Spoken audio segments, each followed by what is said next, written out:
Hola, doctor David Barkin. David, pues Donald Trump no para. Este, Donald Trump no para y comentábamos, Violeta y yo, pues va a ser difícil en el caso de que esta pesadilla anaranjada se sostenga 4 años sin destruir al mundo entero. eh, pues va a ser difícil aguantar 4 años sin que haya una confrontación con un presidente con este perfil psicótico que tiene el presidente Donald Trump. Y ahora volvió a hacer amagos importantes. Esto fue lo que dijo Donald Trump y escuchemos después la palabra del doctor David Barkin. Would I launch strikes in Mexico to stop drugs? It's okay with me. Whatever we have to do to stop drugs. Mexico is, look, I looked at Mexico City over the weekend. There's some big problems over there. ¿Qué decía al respecto? Mira, yo creo que en el contexto regional, yo creo que hay que entender que sí se está volviendo un poco más serio. Hay que entender que cuando él dice haremos lo que es necesario, hay que entender que hay un grupo dentro de su equipo que está realmente buscando una intensificación de las acciones del gobierno para deflectar, o ¿cómo se puede decir? La palabra en inglés deflect, ah, para, para transferir la atención de sus problemas internos y también realmente menospreciar la ineficacia de la capacidad de este gobierno en este momento de atender al problema interno de la estructura del tráfico de narcóticos. Es realmente extraordinario el problema interno.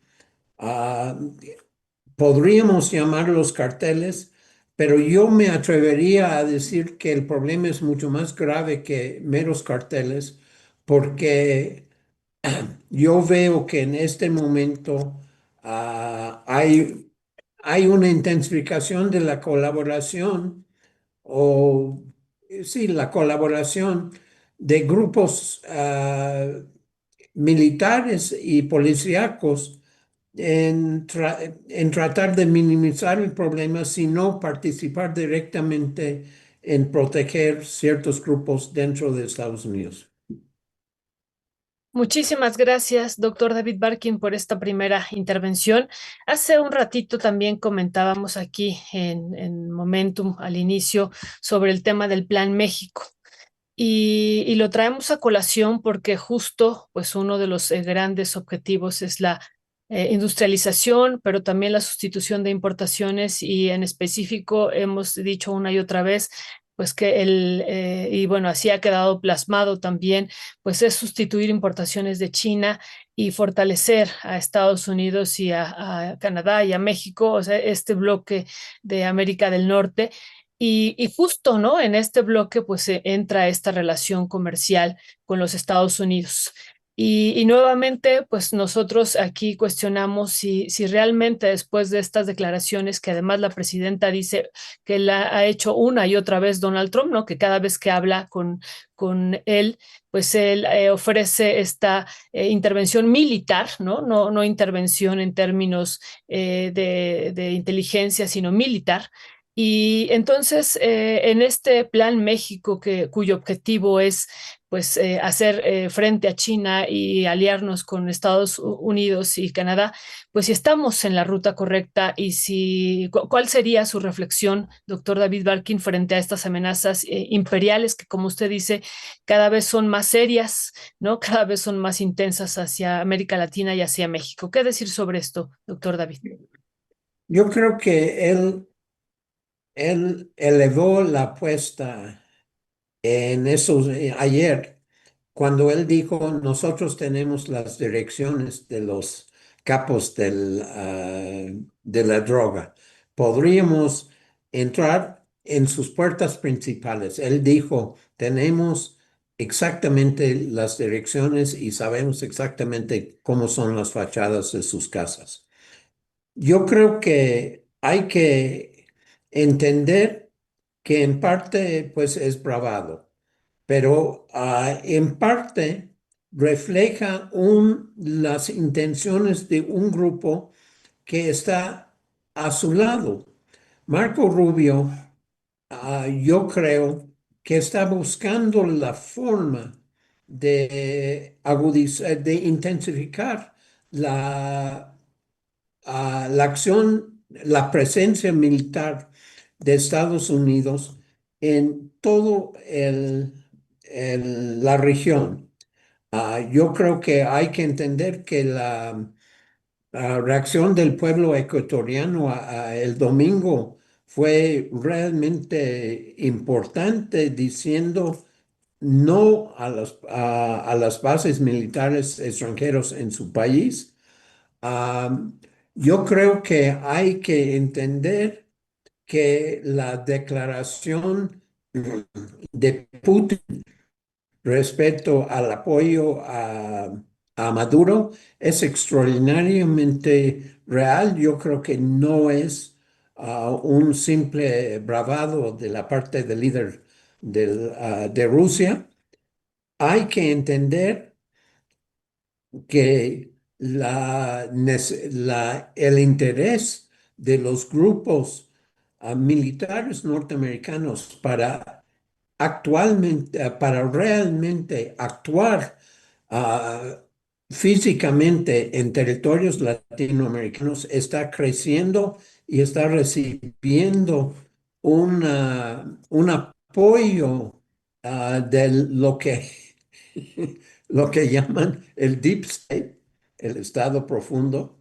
ah, y entonces yo creo que sí, si bien es cierto que la presidenta se está manteniendo una cabeza, ¿qué podemos decir? Fría, ah, frente a esto, y ella no está subiendo ah, al carro y está teniendo muchísimo apoyo a la al ejército mexicano.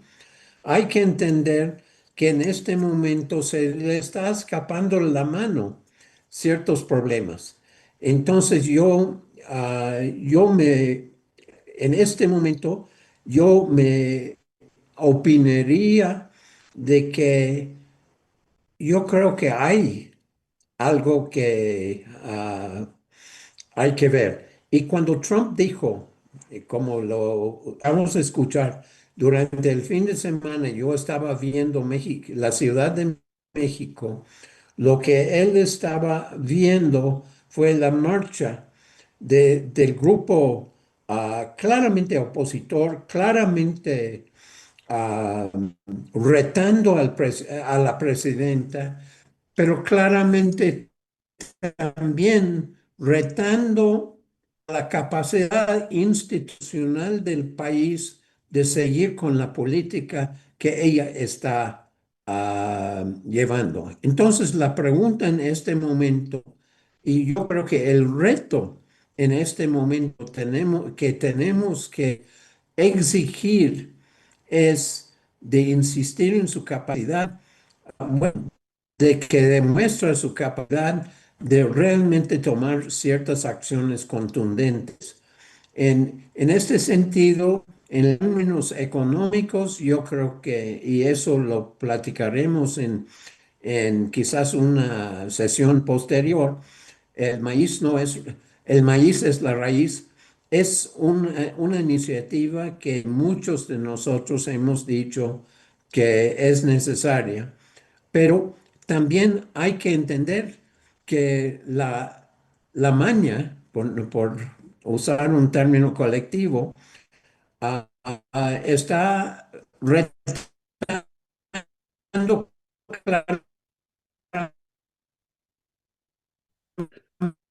Uy, lo estamos perdiendo. lo que Doctor David Barkin, lo estamos dejando de escuchar. Se quedó congelado. Se quedó. ayer en Michoacán. No es ¿qué? Se había ¿Ya, quedado ya estamos congelado. bien? Sí, ya estaba diciendo, se quedó congelado y iba a comentar sobre la Maña y sobre Michoacán y ahí lo dejamos de escuchar. Si puede volver a retomar esa parte, gracias. Ah, ok. No, yo creo que no es poca cosa los 12 coches quemados, las intervenciones no solamente en las carreteras principales, pero directamente atacando a ciertos grupos civiles dentro de Michoacán y diciendo que su plan Michoacán nos vale.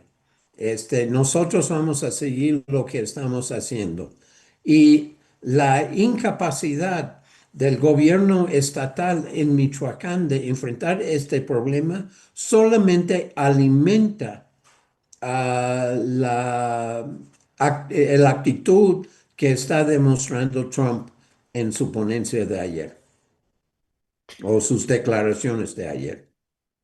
Pues es una situación bastante compleja la que se está viviendo también con las declaraciones del presidente de los Estados Unidos, Donald Trump. Y también lo vemos, no sé ahí cuál es la medida de fuerza que tiene doctor Barkin con respecto de lo que está pasando en los Estados Unidos. Cuando uno oye este tipo de declaraciones de Donald Trump y estas estrategias de modificar eh, los procesos democráticos dentro de los Estados Unidos, con esta redistribución de distritos electorales, por ejemplo, en Texas, y responde ahora el gobernador de California y dice, bueno, pues si tú vas a hacer una redistribución para tener más escaños para el Partido Republicano, pues nosotros vamos a hacer lo mismo en California para el Partido Demócrata y esto aunado también al resultado electoral en Nueva York, y otras entidades donde pues se ve claramente, David Barkin, como el presidente Trump va perdiendo fuerza y es pues ahora sí ya mucho más visible que en el próximo proceso electoral va a haber una derrota republicana pues importante. Y no sé si este tipo de declaraciones está relacionada con todo esto que se está viviendo en Estados Unidos o no. ¿Qué decía al respecto? Ya me ganaste. Ya me, ya me ganaste. Ah, yo creo que no solamente es la contraofensiva de Gavin Newsom en California, sino que un enorme número de iniciativas a nivel estatal y sobre todo municipal en Estados Unidos que están diciendo que nosotros no vamos a quedar con las manos cruzadas o los brazos cruzados. Porque no es solamente lo de New York, la victoria en Seattle, Washington, que es la casa matriz ah, de, de mucho de la tecnología, es muy, muy importante. Pero yo quiero también enfatizar otra cosa, el repudio generalizado de sus esfuerzos para cortar, para transformar el sistema de seguro médico, que fue la gota que derramó el vaso para el cierre del gobierno y además, un problema todavía más importante, la, el retiro de muchísimos de los apoyos, no solamente a los inmigrantes, a los pobres latinos, sino la limitación de los apoyos económicos a la gente que es era o es su base maga, se está empezando a colar, a cubrir fuerza dentro de sus posibilidades electorales.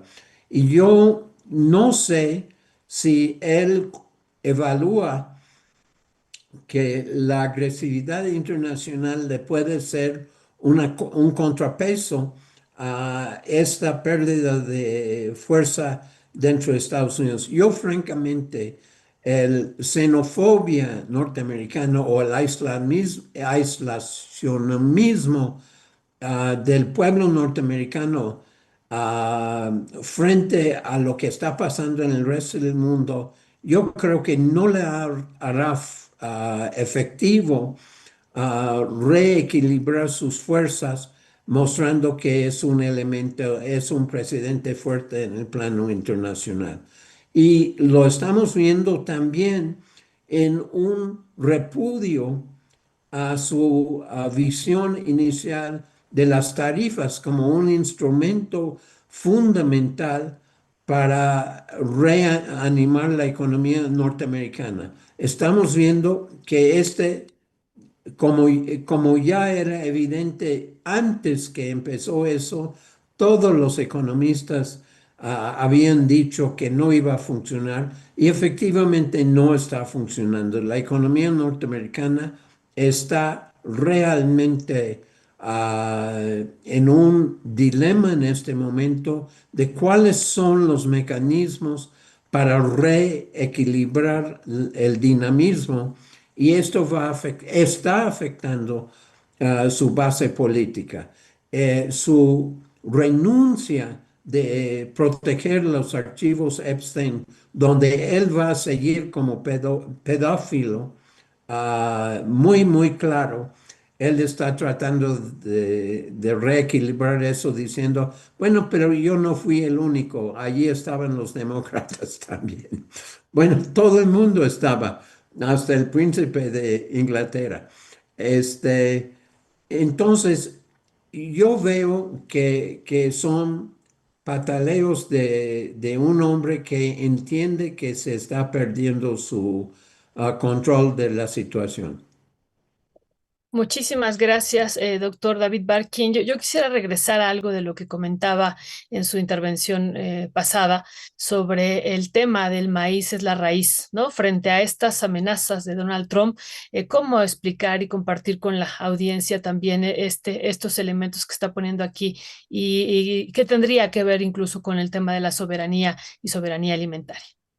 Bueno, como yo dije, yo creo que este debe ser tema de un análisis bastante detallado, porque está haciendo en este programa en particular algo de que muchos de nosotros, Arturo Huerta, yo mismo y muchos de los grupos que ustedes tienen en su programa están arguyendo. Debemos reanimar la base productiva de los campesinos pequeños y medianos. Yo espero, francamente, espero que tenga el éxito o el efecto prometido de aumentar la producción y sobre todo aumentar la producción para que la gente participando en este programa puedan vivir mejor. Y este es el elemento fundamental. Los datos que estamos viendo, desgraciadamente en este momento, en la economía nacional, están viendo que los jornaleros están realmente sufriendo un grave deterioro en sus condiciones económicas y en sus condiciones de salud. Y este tipo de programa promete darle alternativa a los jornaleros de no tener que ir a los campos de agroindustria en el norte donde están tratados realmente como peones. No, bueno, peones sí son, como esclavos. Y las condiciones de vida allá han sido terribles. Ustedes, pues han pasado mucho tiempo describiendo esto en términos muy, muy rudos. Ah, y yo creo que es un primer paso. Hay que celebrarlo. No solamente hay que celebrarlo, hay que ver cómo nosotros en academia, cómo nosotros con nuestros aliados en comunidades campesinos podemos hacer que sea más efectivo y realmente logre canalizar los beneficios a las personas que son el el blanco oficial, que no sea solamente declaraciones políticas. Ya, pues David, doctor David Barkin, muchísimas gracias, como siempre, por tomarnos la llamada, por seguir estando con nosotras y nosotros cada semana. Y sí, esta historia de las y los jornaleros, pues es tremenda. Estuvimos una semana por allá y la información y las imágenes y lo que pudimos presenciar allá, pues ojalá las autoridades mexicanas, pues realmente tanto del gobierno de Evelyn Salgado, en el caso de Guerrero estamos hablando, y del gobierno mexicano a nivel nacional, pues realmente se pongan la pila ahí porque estamos, pero a años más que luz de que haya realmente una atención, pues y una estrategia estructural y sistemática para dar una atención a las y los jornaleros de Guerrero y de México en general, doctor David Barkin. Bueno, yo estoy de acuerdo, yo celebro las actividades que ustedes hacen en los Altos de Guerrero. Ah, pero cuando tú dices poner las pilas, yo creo que necesitamos nuevas pilas, este, Sí, sí. este, con la tecnología que ustedes han demostrado en Sonora. Pilas eléctricas ya de... Así es, pero con tecnología local. Así. No, y un tema que a mí me parece importantísimo a propósito de que mañana y pasado se va a hablar sobre el Plan México desde la presidencia y ya ha sido muy anunciada la ida de Marcelo Ebrard, el secretario de Economía, a la mañanera, pero después vendrá una sorpresa que nos ha dicho la presidenta, se van a quedar con el ojo cuadrado en términos del Plan México. Pues una cuestión que hemos dicho, querido doctor David Barkin, ahora que nos tocó participar en este evento sobre el Plan México, es que las y los jornaleros deberían de estar como tema prioritario en el Plan México. No es posible que se sigan viviendo estas condiciones prácticamente de esclavitud, donde no hay un salario fijo, se les paga a destajo, ¿no? 4 pesos la caja o la cubeta del chile morrón, 4 pesos que implicaría, hemos dicho, No, tenían que juntar 75 cajas al día y bueno, las largas jornadas de trabajo que por ende se tienen que vivir, el abuso de los empresarios, de que es brutal, muchos de empresarios de la agroexportación y el tema que viven las niñas, los niños y las mujeres que están en esos campos, pues aún es más brutal de lo que ya se vive en general, lo que viven todos ellos y ellas. Así es que, pues tenemos que poner este punto aquí de que en el Plan México pues este plan que es parte del Plan Nacional de Desarrollo debe ser prioritario, las y los jornaleros, querido doctor. ¿Qué reflexión haría final sobre esto? Este, las informaciones que se han visto en este momento del maltrato de los jóvenes, niños, niñas, que ilegalmente lo están empleando, lo están incorporando a estos trabajos y las implicaciones de ah, para que muestra en cierta manera la incapacidad, desgraciadamente, la incapacidad todavía de la administración pública de implementar sus mejores declaraciones, diríamos sus mejores intenciones de tratar de hacer llegar que la cuarta transformación realmente sea un beneficio social. Si no podemos hacer llegar sus promesas en la vida diaria de estos grupos sociales en particular, entonces yo creo que debemos preocuparnos por la evolución de nuestra sociedad. Les agradezco mucho la oportunidad de platicar con esto y pues celebro el hecho de que el auditorio sigue prestándonos atención y, e informándose de estos problemas que es una visión completamente diferente del tipo de bravado que oímos el día sábado. Uf, sí, vaya, es otra realidad que no tiene nada que ver con eso. Gracias, gracias, doctor David Barkin. Un fuerte y fraterno abrazo y seguimos al habla. Hasta pronto. Bye Hasta bye. Hasta luego, fuerte abrazo, gracias.